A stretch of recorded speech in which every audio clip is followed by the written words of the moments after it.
What's up? What's up? What's up? This is Coach Michelle coming to you from the ATL. Guys, I just dropped a video talking about the top 3 financial mistakes that new home care business owners make. So in today's video, we're going to talk about some of those tax deductions. I'm going to preference this way. I am not a tax professional. I'm not playing one on YouTube or Facebook. I'm just giving you some insight so you understand that there are things you can write off. First thing I would say is do your due diligence. Hire a professional to help and guide you during your entrepreneurial journey when it comes to taxes. That's number 1. Number 2 is it's just like any other traditional business startup. So you have all your startup expenses, and then you have your day-to-day operational expenses, right? So some of those things, and this is not going to be absolute. This is just a short, quick video to make you think so you could do your research and get the answers and some additional knowledge. So coaching, yes. If you hire a coach, if I'm your coach, you can write that off 100%. Professional services, an attorney, CPA, bookkeeper, any professional that's assisting you in your business, write it off. Your overhead, your office, if you have an in-home office, percentage, not your entire mortgage or rent, based on the square footage of your office. So you can write off, home office, part of the utilities, water, all those things that you're using for your business in your home. Then, of course, if you have an office outside of your home, you can write that off. If you purchase a building, then, of course, you have write-offs there. Equipment. Everybody needs a laptop, desktop, tablet, whatever it is you're going to use. Then, of course, you can write that off. If you're using it 100% for your business, you can write it all off. If not, then you talk to your CPA about what that looks like. Cell phones. You guys are using cell phones for your business, then of course that's a tax write-off. If you're going out having lunch, talking about your business, networking events, all of that is a tax write-off. And when you're paying your employees, that's a tax write-off. So there's so many different tax write-offs. It depends on, if you purchased your car, are you writing off your gas, your miles, the mileage that you use? You check with your tax professional and they're going to tell you, because you can't write off everything, right? So you're not going to write off a car note, the gas, the miles, and all of that. So you're going to talk to your tax professional to see what makes the most sense for you.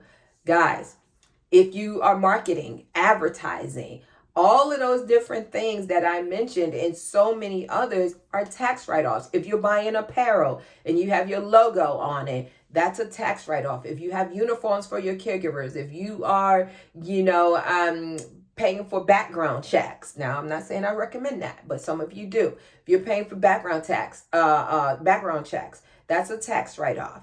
So you want to be very mindful of everything you do, which is why in the previous video, I talked about establishing a bank account so you're not co-mingling your funds. You're keeping it separate. So I don't want you going out there buying apparel, shirts and hats and bags with your company logo and paying for it out of your personal account.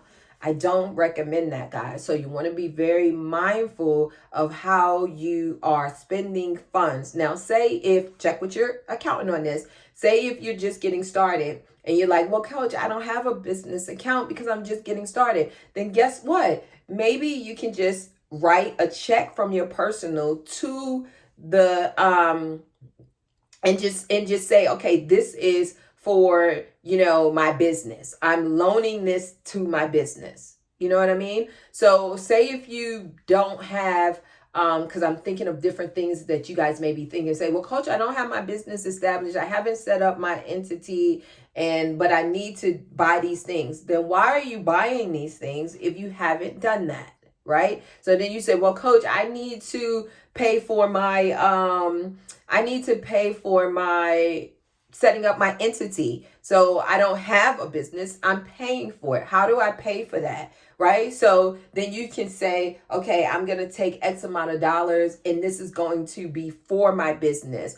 Or what I say, and then you just open a separate account, even if it's a personal account, and you just put the funds in there.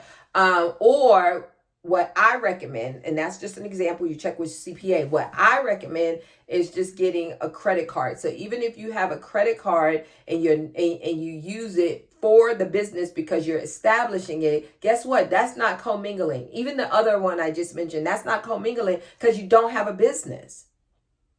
You see what I mean? I'm just trying to give you a lot of different options, ways to think. So you can't commingle when you take money out of your personal account to pay for your S Corp, C Corp, LLC, whatever entity you're setting up, right? Because it's not established. So now once you establish your your entity with the Secretary of State, your EIN, business license, then that's when you're going to open your bank account.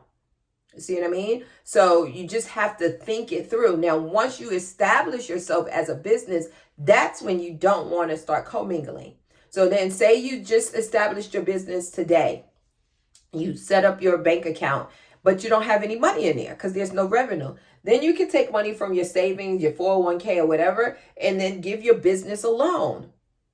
You see what I mean? So there's ways to do it the right way. I'm not a CPA tax professional by any means, so I'm just giving you food for thought so you could go out there and do your due diligence. Check with the local SBA office, your SCORE office, SCORE, to find out, if they have some support and guidance that they can give you if you don't have a CPA right now, or a tax attorney or, a business attorney. Again, guys, this is to get your wheels rolling. Okay, so this is your coach coming to you from the ATL. Let me say this, guys, stay in your lane. It's really important to stay in your lane. A lot of times people will give you advice and recommendations and then you run with them. Always do your due diligence. I stay within my scope. That's why I preference certain things where I am not the guru. Now, home care, business, I got you. Finances, taxes, I ain't got you, but I'm going to give you some support. So you can go out there and get the professional and hire the professional that you need and get that, guidance. But I'm going to give you enough so you can have an intelligent conversation with that individual so they know exactly what you're asking for and the type of support that you need. Does that make sense? Let me know in the comments if that makes sense. So you guys take care. God bless. Check me out at myhomecarecoach.com. And I am looking forward to meeting and hugging you guys at conference. So I will see you in March. Take care. God bless. Happy holiday.